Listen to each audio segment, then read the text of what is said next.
ಬೆಂಗಳೂರಿನಲ್ಲಿರೋ ಒಬ್ಬ ವ್ಯಕ್ತಿಗೆ PVR ಮತ್ತೆ ಐನಾಕ್ಸ್ 65,000 ರೂಪಾಯಿ ಕೊಟ್ಟಿದಾರಂತೆ. ಯಾಕೆ?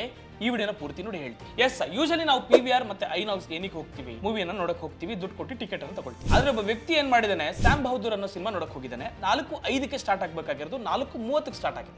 ಅಂದ್ರೆ ಆ ಅರ್ಧ ಗಂಟೆ PVR ಅಥವಾ ಐನಾಕ್ಸ್ ಏನಿದ್ದಾರೆ ಅಲ್ಲಿ ಆಡ್ಸ್ ಅನ್ನ ಕ್ಯಾಂಪೇನ್ ಮಾಡಿದ್ದಾರೆ, ಅಂದ್ರೆ ಆಡ್ಸ್ ಅನ್ನ ರನ್ ಮಾಡಿದ್ದಾರೆ. ಸೊ ಅದರಿಂದ ಅವನು ಒಂದು ಇಂಪಾರ್ಟೆಂಟ್ ಆಗಿರುವಂತ ಮೀಟಿಂಗ್ ಅನ್ನ ಮಿಸ್ ಮಾಡ್ಕೊಂಡಿದ್ದಾನೆ ಅಥವಾ ಡಿಲೇ ಇಂದ. ಅದಕ್ಕೆ ಆ ವ್ಯಕ್ತಿ ಹೇಳ್ತಾನೆ, ಒಂದು ಮಿಸ್ಲೀಡಿಂಗ್ ಮಾಡ್ತಿದ್ದಾರೆ, ಶೋ ಟೈಮಿಂಗ್ ಬೇರೆ, ಅಲ್ಲಿ ಪ್ಲೇ ಮಾಡ್ತಿರೋದು ಬೇರೆ, ಫೋರ್ಸ್ ಆಗಿ ನಮಗೆ ಆ ಆಡ್ಸ್ ಗಳನ್ನ ನೋಡೋ ತರ ಅವರು ಮಾಡ್ತಿದ್ದಾರೆ ಅಂತ ಒಂದು ಕಂಪ್ಲೇಂಟ್ ಅನ್ನ ರೈಸ್ ಮಾಡಿದ್ದಾರೆ. ಈ ವಿಚಾರವಾಗಿ ಕನ್ಸ್ಯೂಮರ್ ಕೋರ್ಟ್ ನಲ್ಲಿ ಕಂಪ್ಲೇಂಟ್ ಮಾಡಿದಂತ ಆ ವ್ಯಕ್ತಿಗೆ ಕನ್ಸ್ಯೂಮರ್ ಕೋರ್ಟ್ ಅವನ ಪರವಾಗಿ ಮಾತಾಡಿ 65,000 ರೂಪಾಯಿ ಪೆನಾಲ್ಟಿಯನ್ನ PVR ಮತ್ತೆ ಐನಾಕ್ಸ್ ಕಡೆಯಿಂದ ಕೊಡಿಸಿದ್ದಾರೆ. ಟೋಟಲ್ 65,000 ರೂಪೀಸ್ ಅನ್ನ ಕೊಟ್ಟಿದ್ದಾರೆ. ಹಾಗಿದ್ರೆ PVR ಮತ್ತೆ ಐನಾಕ್ಸ್ ಹೇಗೆ ದುಡ್ಡು ಮಾಡ್ತಿದೆ ಅಂತ ಕೇಳಿದ್ರೆ ಈ ವಿಡಿಯೋನ ಇನ್ನೂ ಸ್ವಲ್ಪ ನೋಡಿ. ಮುಂಚೆ ಎಲ್ಲ ಆಡ್ಸ್ ಅನ್ನ PVR ಮತ್ತೆ ಐನಾಕ್ಸ್ ಅಲ್ಲಿ ಪ್ಲೇ ಮಾಡೋದು ಕೇವಲ 3 ರಿಂದ 4 ನಿಮಿಷ ಆಗಿತ್ತು. ಆದ್ರೆ ಇವಾಗ ಅರ್ಧ ಗಂಟೆ, ಕಾಲ್ ಗಂಟೆವರೆಗೂ ಪ್ಲೇ ಮಾಡ್ತಿದ್ದಾರೆ. ಇದೊಂದು ಸ್ಟಾಟಿಸ್ಟಿಕ್ಸ್ ನ ನಿಮಗೆ ಡೀಟೇಲ್ ಆಗಿ ಹೇಳ್ತೀನಿ ನೋಡಿ. ಯಾವಾಗ ಡಿಜಿಟಲ್ ಜಮಾನ ಆಯ್ತು ಆಗ ಎಲ್ಲರೂ ಕೂಡ ಡಿಜಿಟಲ್ ಆಡ್ಸ್ ಅನ್ನ ಕೊಡಕ್ಕೆ ಸ್ಟಾರ್ಟ್ ಮಾಡೋದು ಥಿಯೇಟರ್ ಗಳಲ್ಲಿ ಸ್ಕ್ರೀನಿಂಗ್ ಅಲ್ಲಿ ಹಾಕೋದಕ್ಕೆ. ಒಂದು 2024-25ರಲ್ಲಿ ಮೂವಿ ಟಿಕೆಟ್ ಸೋಲ್ಡ್ ಔಟ್ ಆಗ್ತಿದ್ದು 52% ಆದ್ರೆ ಫುಡ್ ಮತ್ತೆ ಬೇವರೇಜ್ ಅಲ್ಲಿ 31.6% ಇತ್ತು. ಅದೇ ಅಡ್ವರ್ಟೈಸ್ಮೆಂಟ್ ಇನ್ಕಮ್ ಇಂದ 7.3%, ಅದರಲ್ಲಿ ಕನ್ವೀನಿಯನ್ಸ್ ಫೀ ಬಂದು 3.5%, ಅದರ್ ಆಪರೇಟಿಂಗ್ ಇನ್ಕಮ್ ಬಂದು 3.2%. ಸೊ ಅದರ್ ಟೋಟಲ್ ಇನ್ಕಮ್ ಬಂದು 1.6. ಈ ರೀತಿ ಒಂದು ರೆವಿನ್ಯೂ ಜನರೇಟ್ ಆಗ್ತಿದ್ದು PVR ಮತ್ತೆ ಐನಾಕ್ಸ್ಗೆ. ಆದ್ರೆ ಈಗ ಕನ್ಸ್ಯೂಮರ್ ಕೋರ್ಟ್